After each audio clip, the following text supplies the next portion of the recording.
সাবেক বন ও পরিবেশ মন্ত্রী সাবের চৌধুরী, এনবিআরের সাবেক চেয়ারম্যান মোহাম্মদ নজিবুর রহমান ও সাবেক সিনিয়র সচিব মোহাম্মদ আমিনুল ইসলাম খানকে আদালতে আনা হয়েছে। তাদের 10 দিনের রিমান্ডের আবেদন করেছে পুলিশ।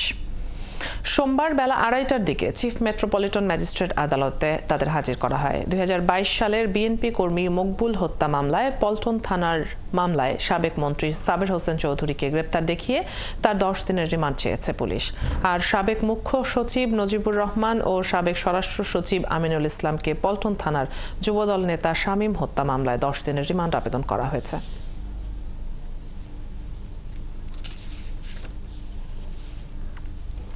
চকবাজার থানার রাকিব হাওলাদার হত্যা মামলায় সাবেক সংসদ সদস্য হাজি সেলিম সহ 3 জনকে নতুন করে গ্রেপ্তার দেখিয়েছে আদালত। সকালে চিফ মেট্রোপলিটন ম্যাজিস্ট্রেট আদালতে এনে শুনানি হয়। এ সময় আসামি পক্ষ জামিন আবেদন করে। শুনানি শেষে জামিন নামঞ্জুর করে মেট্রোপলিটন ম্যাজিস্ট্রেট মাহবুব রহমান নতুন করে এই মামলায় গ্রেপ্তারের আদেশ দেন। এই মামলায় আরও 2 জন আসামি ঢাকা দক্ষিণের 26 নম্বর ওয়ার্ডের সাবেক কাউন্সিলর হাসিবুর রহমান মানিক ও ঢাকা বিশ্ববিদ্যালয়ের ছাত্রলীগ সাধারণ সম্পাদক তানভীর হাসান সৈকত।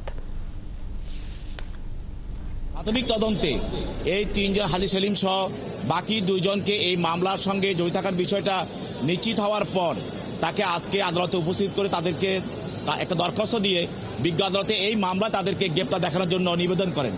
বিজ্ঞ আদালত আজহার এবং এই আসামিদের তদন্তকারী কর্মকর্তার দরখাস্তর গুণাগুণের উপর ভিত্তি করে তাদেরকে আজকে এই মামলায় গ্রেপ্তার দেখে জেল হাজতে প্রেরণ করে। আমার আসামির যে রাইটটা, জামিন চাওয়ার রাইটটা, সেটা আমাদের খর্ব হচ্ছে আমি মনে করি। আর যেহেতু হাজি মোহাম্মদ সেলিম সাহেব কথা বলতে পারেন না, উনি নিজে অসুস্থ, উনি চলাফেরা করতে পারেন না, এই কারণে বলছি সোনারেস্টেরও তো এখানে কোনো বিষয় এখানে আসে না। আদালতে আছেন সহকর্মী সাজিদ সরকার, সেখানকার আরো খবর নিয়ে যোগ দিচ্ছেন আমাদের সাথে।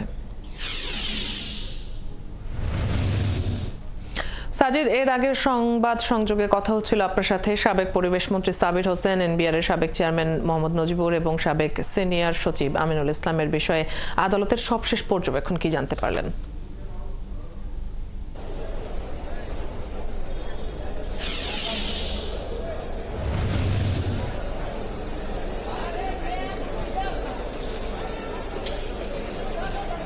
অযথা কিছুক্ষণ আগে তাদেরকে আদালতে তোলা হয়েছে।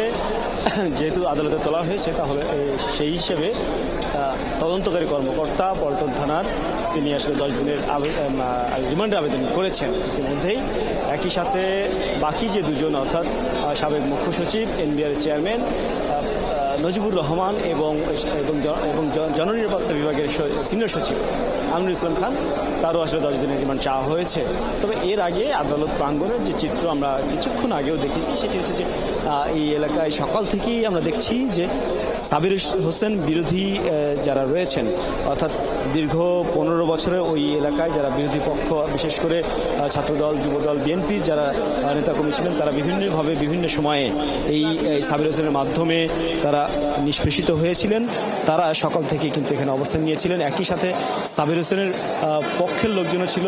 আমরা সকালে এটি দেখেছি যে এই যারা পক্ষের লোকজন ছিল তাদেরকে আসলে এই বিরোধী পক্ষ তারা কিন্তু আসলে বের করে দিয়েছেন আদালত প্রাঙ্গণ থেকে বিভিন্নভাবে, অর্থাৎ ইট পাটকেল মেরে বা ঢিল মেরে এবং ডিম নিক্ষেপ করে সেটি কিন্তু করেছেন। এর যেটি কারণ সেটি হচ্ছে যে এই সাবির হোসেন চৌধুরী তার খিলগাঁও মুগদা বাসব এলাকা তিনি আসলে সেখানে সংসদ সদস্য দায়িত্ব পালন করছিলেন। এই সময়ে বিগত সময়গুলোতে ছাত্রদলের পক্ষ থেকে বা বিএনপির পক্ষ থেকে আসলে কোনো আন্দোলন সংগ্রামী তারা করতে পারেনি, বাধা দেওয়া হচ্ছিল। সেই যে ক্ষোভ, একই সাথে জুলাই মাস থেকে যে বৈষম্য বিরোধী ছাত্র আন্দোলন শুরু হয়েছিল, সেই সময় খিলগাঁয়ে যত হামলা হয়েছে বিভিন্ন দলের উপরে, বিশেষ করে ছাত্রদের উপরে হামলা হয়েছে, সেই কারণে এই ক্ষোভ প্রকাশ আমরা দেখছি আদালত প্রাঙ্গণে। যদিও এখানে কঠোর নিরাপত্তা ব্যবস্থা ছিল, পুলিশের পাশাপাশি সেনাবাহিনীর সদস্যরাও ছিলেন, এর মাঝেও কিন্তু আসলে এই ধরনের বিচ্ছিন্ন ঘটনা আমরা কিন্তু আদালত প্রাঙ্গণে ঘটতে দেখেছি। অর্থাৎ কাউকে না মারধর করতে আমি কিন্তু দেখেছি। একই সাথে যখন এই 3 জনকে আদালতে তোলা হয় সেই সময় কিন্তু আসলে উপর থেকে, অর্থাৎ 2তলা 3তলা থেকে কিন্তু ডিম ছোড়া হয়েছে নিচের দিকে এই 3 জনকে লক্ষ্য করে। অর্থাৎ এই যে চিত্র, এই যে ক্ষোভ, এটি কিন্তু আসলে দীর্ঘদিনের প্রকাশ। তারা কিন্তু আসলে এই আদালতে এসে প্রকাশ করছেন। যদিও বারবার এর আগেও ঘটনা ঘটার পরে কঠোর নিরাপত্তা দেওয়া হয়েছিল, আশপাশে প্রত্যেকটি গেট বন্ধ করে দেওয়া হয়, তারপরে কিন্তু ঢুকে যাচ্ছে মানুষজন, যারা আসলে এই আদালত প্রাঙ্গণে কোনো কাজ ছিল না সেই সমস্ত মানুষজন কিন্তু আসলে ঢুকে যাচ্ছে। এই যে বিষয়গুলো আমরা সকাল থেকেই আসলে এই একই চিত্র দেখছি। অর্থাৎ এই যে সাবির হোসেন চৌধুরী, তিনি বন ও পরিবেশ মন্ত্রণালয়ে দায়িত্ব পালন করছিলেন। 2024 সালে কিন্তু 7 জানুয়ারি নির্বাচনে, অবৈধ সরকারের পাতানো নির্বাচনে কিন্তু সংসদ সদস্য হওয়ার কারণে মানুষের কিন্তু এই ক্ষোভটি তৈরি হয়েছে। তিনি একই সাথে 2001 থেকে 2008 সাল পর্যন্ত তিনি আওয়ামী লীগের সাংগঠনিক সম্পাদকের দায়িত্ব পালন করেছেন এবং সাবেক প্রধানমন্ত্রী শেখ হাসিনার রাজনৈতিক সচিবের দায়িত্ব কিন্তু তিনি পালন করেছেন। সাজিদ, আপনার কাছ থেকে আমরা আদালত প্রাঙ্গণের সবশেষ খবরাখবরগুলো জেনে নিচ্ছিলাম। দর্শক, আমাদের সাথে সহকর্মী সাজিদ সরকার যুক্ত ছিলেন এতক্ষণ।